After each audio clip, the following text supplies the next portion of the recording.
भूर्भुवस्वात् सवितुर्वरेण्यं भर्गो देवस्य धीमहि धियो यो नः प्रचोदयात्। ओम परमात्मने नमः। न कदाचित् जगत्यस्मिंस्तत्त्वज्ञो हन्त खिद्यति यत् एकेन तेनेदं पूर्णं ब्रह्मांडमंडलम।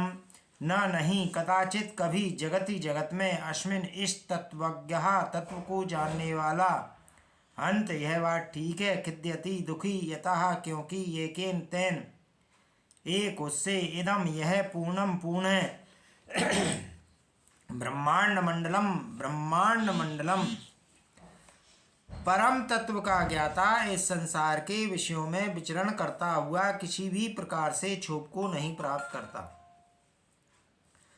क्योंकि वह इस वास्तविकता को अच्छी तरह से जानता है कि संपूर्ण ब्रह्मांड उसी एकमात्र से पूर्ण है। संपूर्ण सृष्टि भिन्न भिन्न नाम रूपों में अभिव्यक्त है।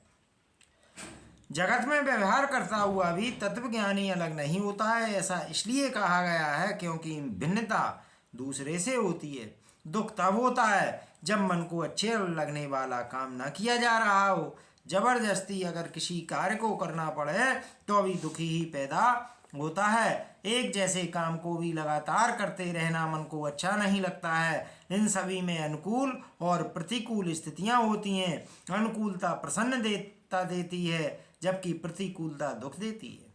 अर्थात जब मन के अनुकूल काम होता है प्रसन्नता की अनुभूति होती है, और वही जब मन के विरुद्ध काम होता है क्षोभ दुख की अनुभूति होती है। परंतु तत्वज्ञानी हेतु सभी स्थितियां एक जैसी होती हैं। इसके लिए ना कोई अनुकूल है और ना ही कोई प्रतिकूल है, ना हे है ना उपादेय है। इसलिए उसमें उसे सुख अथवा दुख का तो प्रश्न ही नहीं उठता है। और फिर लीला में बाधा कैसी कहने का तात्पर्य यह है कि जो तत्वज्ञानी होते हैं वे संसार में भीड़ भाड़ के बीच रहते हुए भी कभी खेत को प्राप्त नहीं होते हैं, क्योंकि उनकी दृष्टि में संपूर्ण ब्रह्मांड मंडल उसी एक आत्मा का विस्तार है, उसी एक से परिपूर्ण है। इसलिए संपूर्ण ब्रह्मांड एक ही है, यहाँ दूसरा कोई है ही नहीं।